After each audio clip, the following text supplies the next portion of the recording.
Hello, everyone. Welcome to the August 18th edition of the Decaturish.com Twitch show. I'm your host, editor, and publisher Dan Wisenhunt. Our guests today are DeKalb County District 6 Commissioner Ted Terry. Ted, how are you, sir?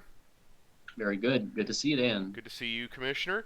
And Decaturish contributor George Cheedy. George, how are you today, sir? I'm great. Good. I'm glad to see both of you. This is the Decatur's Twitch show, so we do this every Wednesday at 6.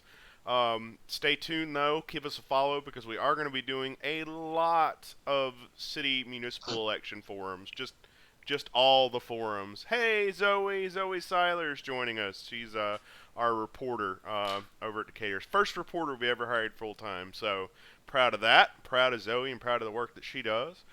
So we're kind of shooting the breeze today. I don't have any particular agenda. If you have questions for these guests, get into Twitch, create yourself a profile, and give us a follow, and put it in the chat. They'll be glad to answer it. So, Ted, what do you think about being a District 6 commissioner, and do you like it more or less than being the mayor of Clarkston?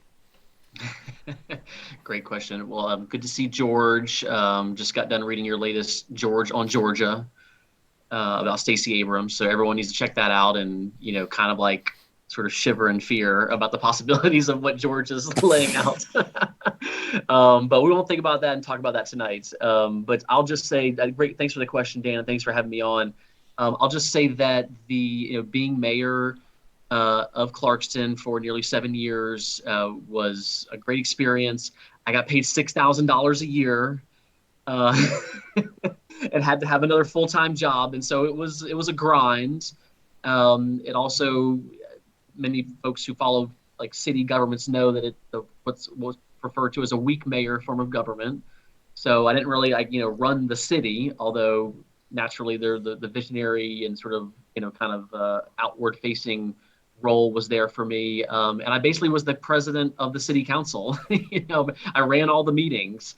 So it basically meant, Dan, that I had to have an opinion about everything, like everything, because even like in a small city like Clarkston, you still deal with everything that any other local government will eventually deal with if you just exist there for long enough in public service. You will get an email or someone will come at you in the grocery store and they will say, "Hey, I need to talk to you about something." And then you just begin to realize, the breadth of the challenge of, a growing and increasingly diverse and complex and more nuanced society. And that trend has continued into the Super Six district role. It's half the county overlap with districts 1, 2, 3, and 4.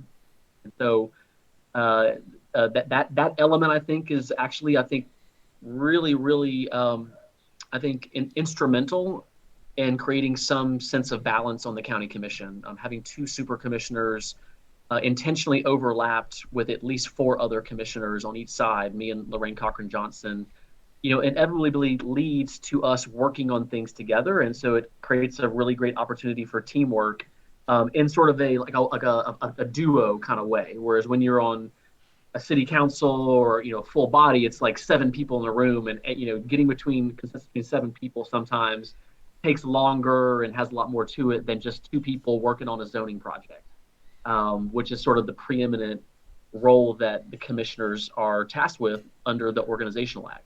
So I'll stop there because I could just keep on going, Dan, but that's probably the biggest difference that I could point to, and So one of the reasons I really like it. what's on fire in DeKalb County right now? What is the most pressing issue facing DeKalb County government right this minute? Well, the most pressing issue continues to be the water and sewer work.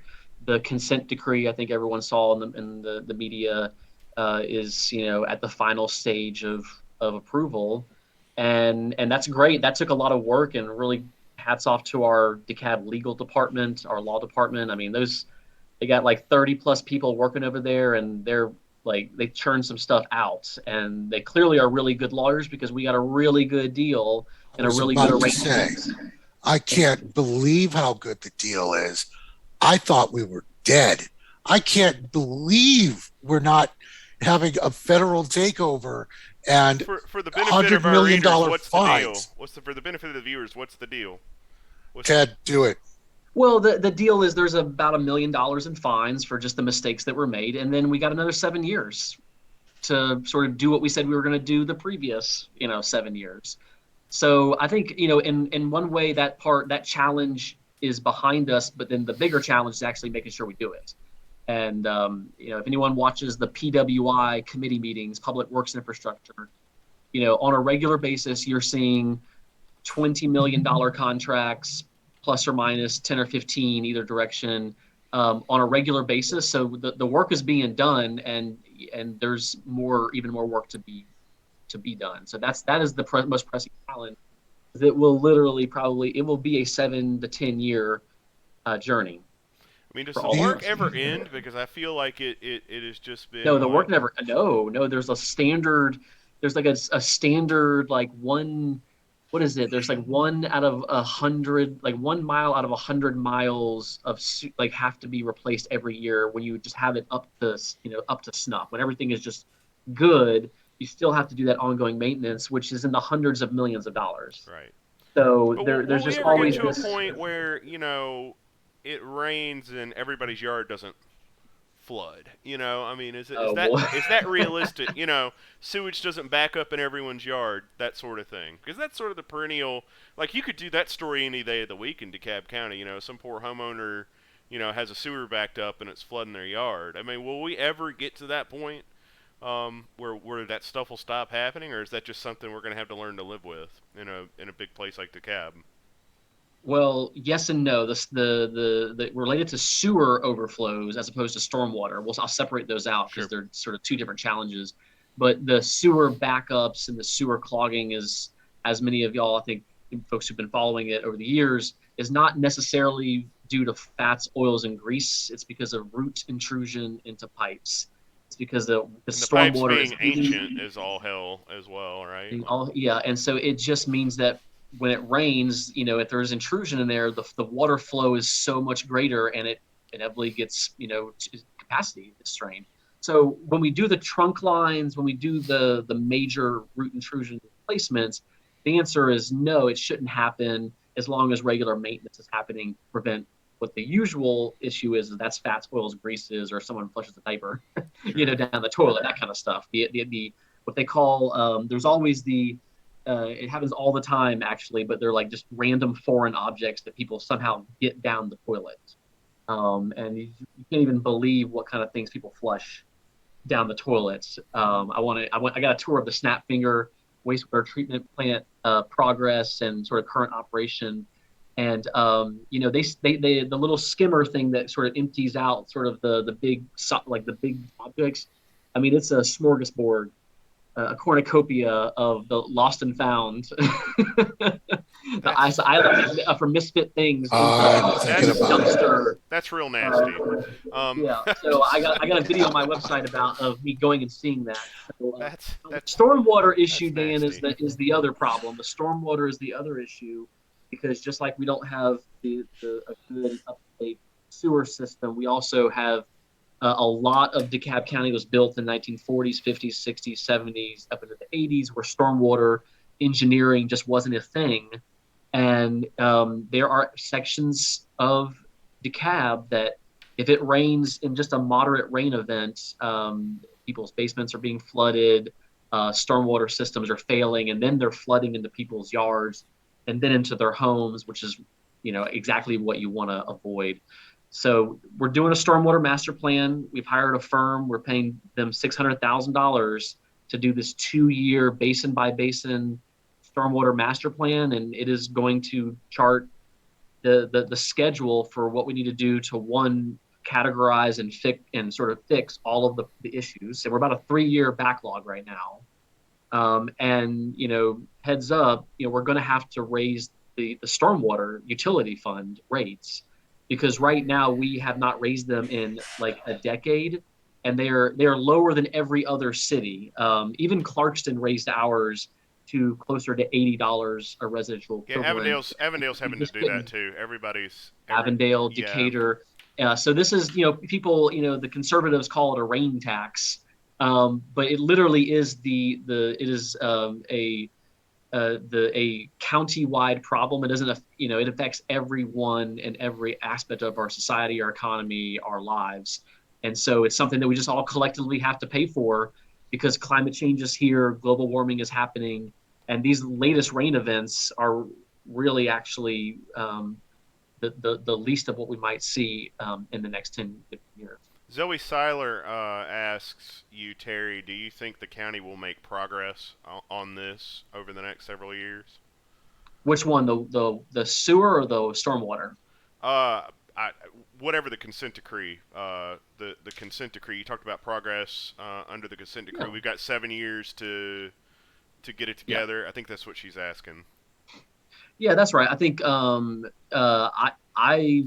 let me just say this. I'm new, so I've only been on the commission for 8 months. I'm on the PWI committee, and hopefully I'll get a chance to stay on the committee for another year.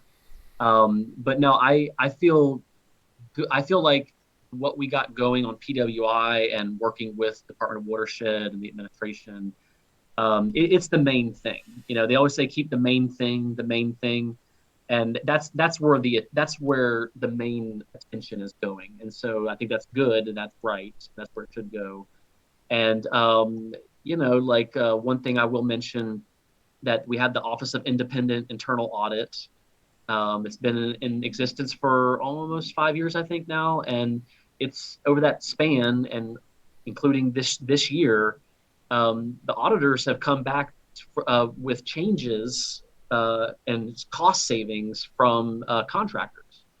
So the contractor has to submit a very detailed analysis of what they're bidding on, and the auditor, at the direction of the PWI committee, we say, well, you review these bid packages and make sure everything is lining up. And most of the time it all makes sense, but $144 million has been either reduced in contracts or other sort of cost savings identified just through that Office of Independent Audit on watershed contracts. Does that mean I'm getting a tax cut? Is that what that means? No. A tax cut? Does that mean I'm getting a tax cut? Is that what that means?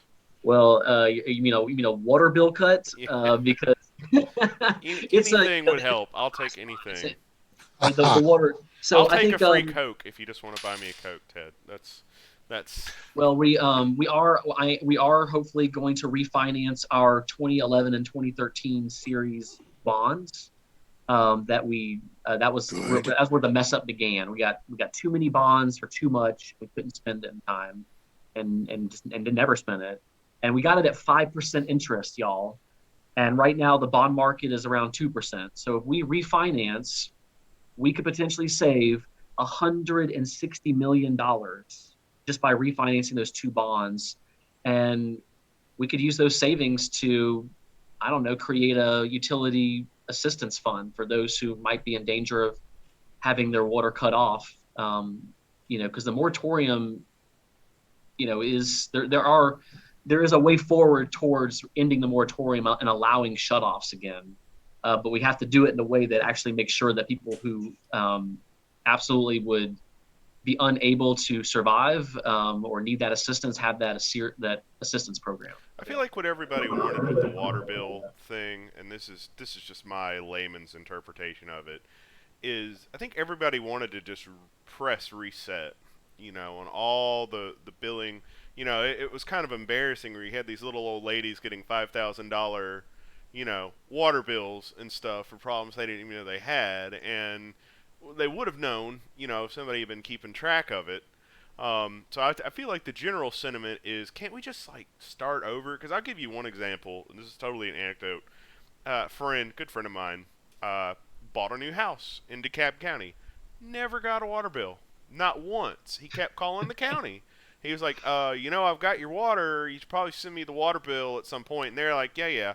Never sent it. So he actually, when he sold that house, he actually had to put a stipulation in the contract that they could not come after him for the backwater because they would never. And he called him and asked him to bring out. So I mean, that kind of thing has gone on, and it's like when it's not always the end user's fault.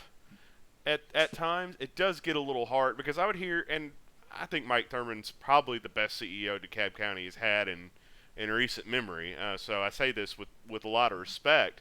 But Mike Thurman would say things like, "Well, you're not going to get away with not paying your water bill." I mean, people want to pay their bills generally, but half the time they don't know what the hell their bills are. They don't, they're not getting the bills, and that's the sort of that's thing right. that That's right. I haven't really. I mean, it's gotten better, but I haven't really seen, the complaints die. I mean, nobody's like, we just love our waters now, our water bills now.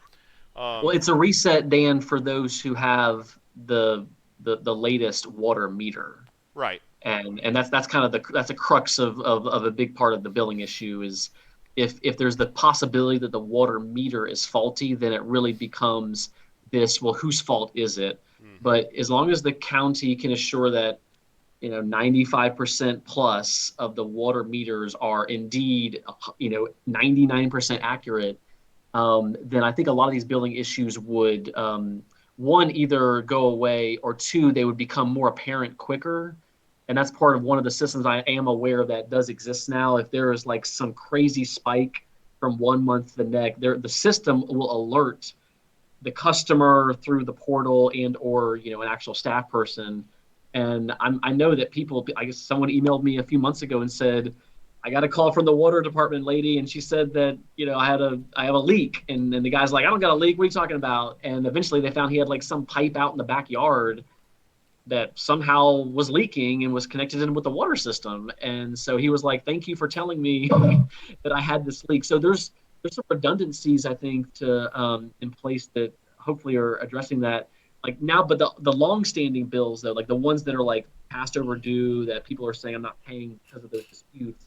I mean, that part's kind of difficult because it's like $177 million in unpaid bills. For real? Yeah. That 177 million? Yep. So just Damn. I'm telling like water is expensive. Water and sewer is expensive, and especially when you have, we just have so many people in DeKalb, like right, we're the fourth largest county in Georgia. Like just when you have hundreds of thousands of customers, these things tend to happen. But I totally agree. Like it has to, like there has to be confidence there. There has to be transparency.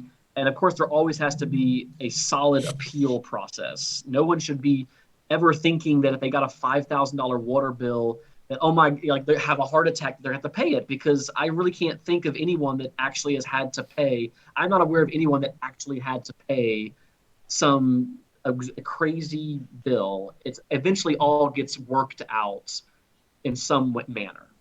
Yeah. So I've got a question. Yeah, what's on your mind, George? Yeah, all right. So American Rescue Plan and the infrastructure bill. How does, do you have any sense of what that's going to look like for all of this stuff that we're talking about? Yeah, it's gonna do something for everything. The infrastructure bill, at least out of the Senate version that passed, it touches everything, George. It touches transit. It touches parks and green space and trails. Certainly sewer, water, lead pipes. I mean, it just kind of runs the gamut. So, yeah, the reading basically is that if even the Senate version passes, a lot of the channels of federal dollars that already come into the county and to the cities to a certain extent, there would just be more money there coming through those channels or available for grants, to apply for specific projects. And there's a whole, we have hundreds of infrastructure projects that are like already ready. They just need, we just need money for them. Like they're already ready to be submitted to the DOT, to Secretary Mayor Pete Buttigieg. Yes, sir. Here's our transit hub for Stonecrest Mall and South DeKalb Mall. Don't you want to help us, pay for that? Yep. Okay. That's solid. Buttigieg is like Lord Baelish in freaking Game of Thrones. He's just like the world's best social climber I've ever seen. He's like even like best buds with Klobuchar now. Like they're having lunch together. Good. They're so having good. lunch together. I think they got to go on road trips. I don't know, but I was reading the New York Times or WAPO or one of them was just like, yeah, a guy who social climbs for a living still social climbing. So he's moving up there. I mean, He's the dude is ultimate. He's incredibly House of smart. I Ladders. mean, incredibly qualified. I'm not saying that, but And they just announced that they're having their parents. Oh Yeah, wow, I saw awesome. that. Yeah, it's a big leap to go from mayor of wherever he was mayor, and South Bend. South Bend Yeah. to transfer. I mean, that's impressive. I got to give him that. Okay, so J.M. Hunter says it's one thing to be dealing with stormwater issues from past design, but there are residents I know who are suffering from basement flooding, red clay runoff, etc., caused by developers who are not complying with regulations. They have not Yeah. gotten much interest from the county. Is there an enforcement mechanism with teeth? If not, can there be one? Yes, there absolutely is. I mean, it's not just local, but it's there's statewide, you know, soil and water conservation district, regulations. And I think one of the things that this is a complicated answer. So one, we are very aware that there are some developments, and one near the Avondale MARTA station is sort of this, habitual abuser of this. But doing clearing trees that shouldn't be cleared, and then it sets off sort of this unexpected erosion, water, mudslide, and then yeah, I mean for the most part, the issue we're encountering in DeKalb is that the last little bits of developable land are larger wooded lots that are near adjacent to single family residential. And so what happens when you clear cut, and in between the time of you clear cutting and actually putting in an actual stormwater engineering infrastructure, a major rain event happens and it completely overflows what is basically the state standard for the double mesh fencing with the Yeah. stakes and that bales of hay. But they're supposed to be inspected. They're supposed to be a regular process, but unfortunately, what ends up happening is we find out about the bad ones when we look at the street and we see a clay river, coming down. You just got to follow it upstream. And so this is just where we need residents just to immediately notify us, because we have the chief inspector in the planning department, Marcus Robinson, has, and then Donovan Cushman, our floodplain coordinator. They have a whole team that will go out. They will, if it's an actual work in progress, they will stop work order until they fix the issue. So there are mechanisms in place. I feel confident that there's teeth there, because I'm aware that the magistrate court has taken, we've done fines for violating this. They have to pay through the court system. So it's there, but we got to make sure people let us know about it as Well, soon how as do possible. people? J.M. Hunter said that is the one that he was talking about over there at Avondale MARTA. So you're on the same right. wavelength. How can people notify the county? Because I've had issues with code enforcement, and frankly, I don't know who to call half the time. Who do I reach out to make that complaint? And not only make the complaint, but make sure it gets heard, and I hear back from a human being, either via email or some other way, phone call. Yeah, that's a great question. I often have, when I wasn't here in the county and I was on the outside, I also had that same question, Dan, who do I call? And so everyone who can hear my voice, you can always call 311. Pretty much if you're anywhere in DeKalb, you'll pick up the DeKalb cell signal, but there is an Atlanta 311, so just be aware of that. But we did approve of the administration's funding request to expand the digital and sort of user interface capacity of 311 to where now you don't have to necessarily call. You can do it all on your smartphone, take pictures, log things sort of in real time. And then the commissioners have been told that we will get access to those complaints, although you can call 311 and give us a compliment too. I think that's great. Most Just complaints, giving somebody a phone app, it's going to make so many busybodies very happy. A phone app where they can. Well, we want to make sure that we're recording and registering it. Absolutely. So that's number one. But I always encourage anyone, if I'm your commissioner, or if or anyone else is, everyone has two commissioners, but just email us. I mean, we all have staff. I mean, the commissioners. The Board of Commission has, a $4 million budget. So we've got central staff, policy analysts, financial advisors, constituent services people. Each office has their own constituent services person or chief of staff or both.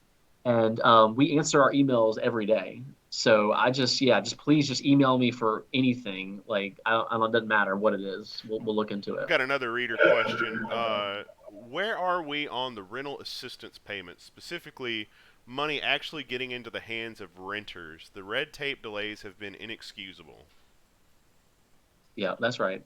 Well, the good news is the TLAC, and the CEO, they made that sort of that policy change about a month and a half ago to not cap the payments at 60% of what was owed in back rent.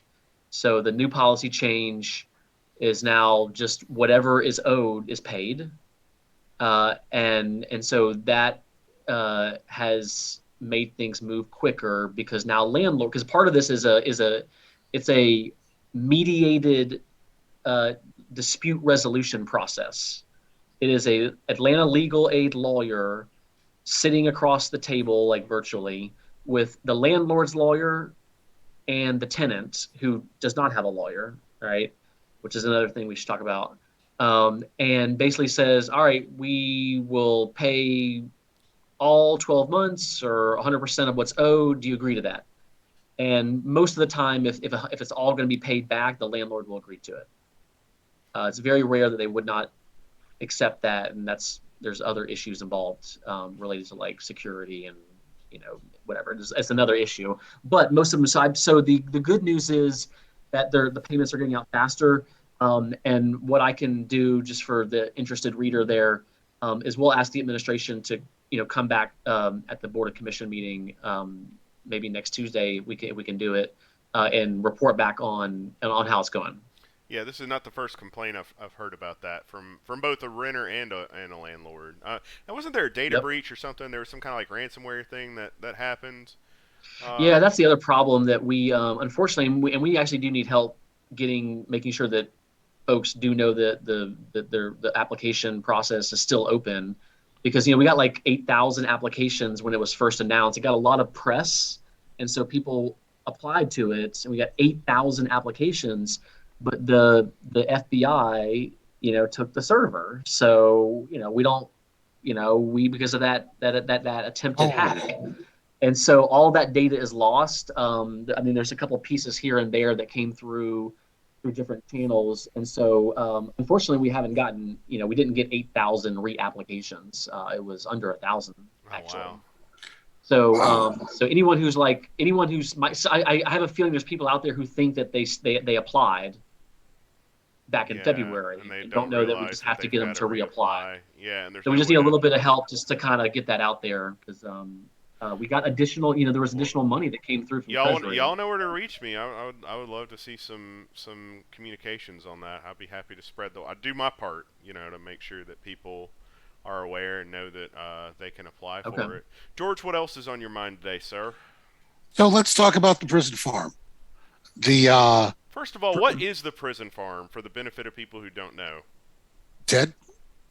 It was a forced labor camp for people who committed crimes, probably some of them petty. From the I believe it was run by the city of Atlanta's municipal jail system from the 1920s up until the 1980s. And where is it located? Located in Southwest DeKalb, just if you know what the Starlight Drive-In Theater is on Moreland. Yep. Is literally just around the corner on Key Road, and that is that's the Atlanta DeKalb Fulton border, and so it is city-owned property, Atlanta-owned property in unincorporated DeKalb. So It is is it an still island. is it still a prison farm, or are they not doing anything with it right now?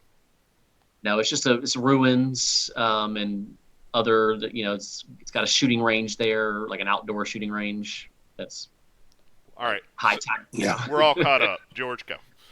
Yeah. So the city of Atlanta wants to build a police training facility there, an extraordinary one.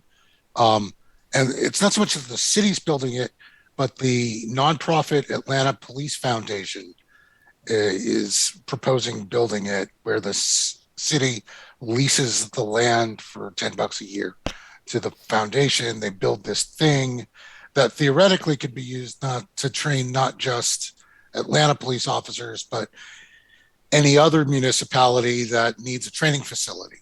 So it would effectively be a regional training facility for police. There's a lot of opposition to it. And in part because it looks an awful lot like going back on promises made during protests last year about, what are you going to spend money on?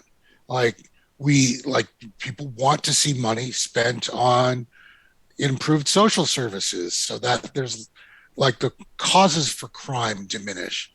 Um, but the police training facility that exists right now is admittedly a little weak.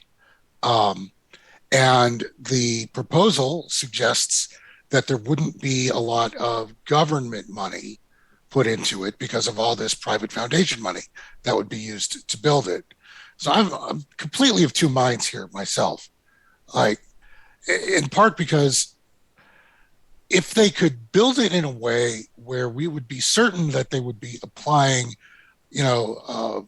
this new policing philosophy that has emerged, where there's a social justice component to policing, where de-escalation is emphasized, where integration with social and mental health services is, non-lethal responses, and all the rest of this. If it was a progressively minded training facility, I suspect I'd be standing on a soapbox screaming in favor.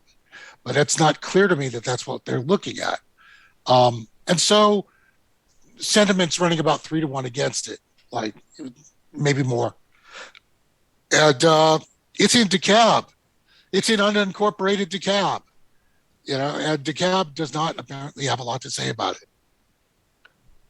Oh, we've said a lot about it. We don't have a vote in it. Right. And that's a long story short, other governments that own property in other jurisdictions that are not theirs, or even in their own jurisdiction for that matter, actually don't have to follow local zoning guidelines. So this 382 acres is zoned R75, which is single family residential lots, 75-foot setback.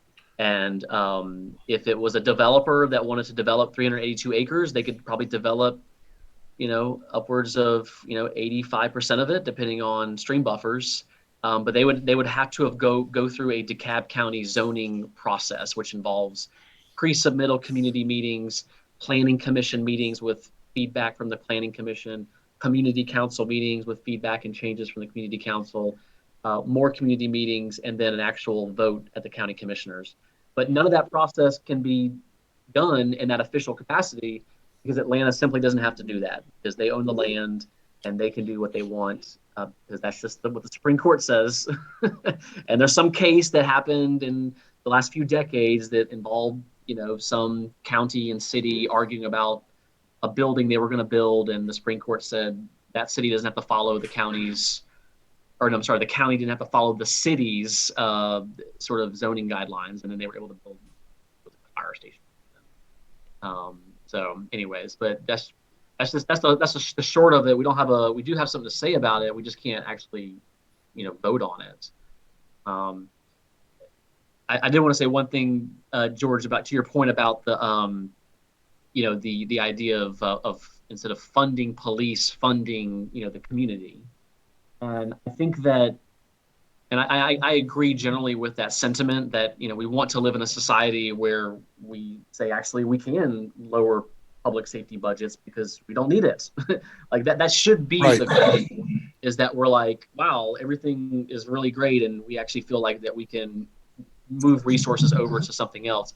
I think the complicating factor with that, if there was no CARES Act and if there was no American Rescue Plan, this decision would look completely out of balance because when you look at the general fund of Atlanta or the general fund for DeKalb County, we're all spending more on police. We're all spending more in general because tax revenues have gone up, across the board. That's just been one of the strengths of the Atlanta real estate economy is this help local governments actually they had more to work with this year. But if you think about all the funding of vulnerable communities that has taken place into the tune of billions and billions of dollars in Metro Atlanta, from the CARES Act, and now an American Rescue Plan, and then we're going to get another tranche next year. So it's almost a 3-year funding of communities. And so I think it's in retrospect, the balancing is such that the federal government is allowing local governments to get that have that choice on how to spend that money, and most governments are giving it to people that need it the most, who are the most vulnerable. which is surprising and unusual. and, Not for gratifying. Democratic governments, maybe for some conservative ones who, Right. Well, there's there it billions is. of dollars from local governments that are conservative majority that have not spent any money I mean, I'm because getting money from the they're opposed government to right it. now, and I have no idea why the hell I'm getting it. Like, I mean, I'm just like opening. I'm like, okay, You have a child. yeah. I mean, that must be it. I'm just like, I don't know what.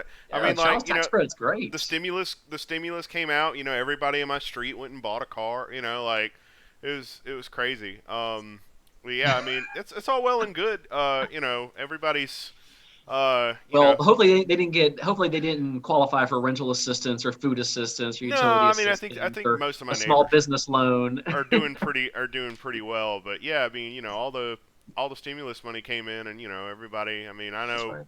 I That's know, good. They I should can have spent count on it. two They were hands. supposed to spend it. Yeah, They were supposed to spend the money. That was the purpose. yeah, they Spend went the out. money, Well, get they it into the did. economy. Don't you worry. they sure as hell did. I did a lot of restaurant takeout, so I spent probably There you go. $1,000 of Well, my it's $1,000 doing the stimulus. Lord's work. So we are at 30 minutes, and I do want to be respectful of the commissioner's time and George's time, and our audience's time. So I do want to say thank you. I hope this will not be the last time Commissioner Terry will join us in the near future. We got a lot of stuff coming, and George for that matter. I did want to just make a quick comment. I'm seeing a lot of really tiny violins being played on Facebook and Twitter and the internet about these vaccine mandates. Now everybody's kind of getting with the program. Commissioner Terry, I do hope that DeKalb County considers a vaccine mandate for its employees. I hope Decatur does as well. Any government employer should implement it. But I see a lot of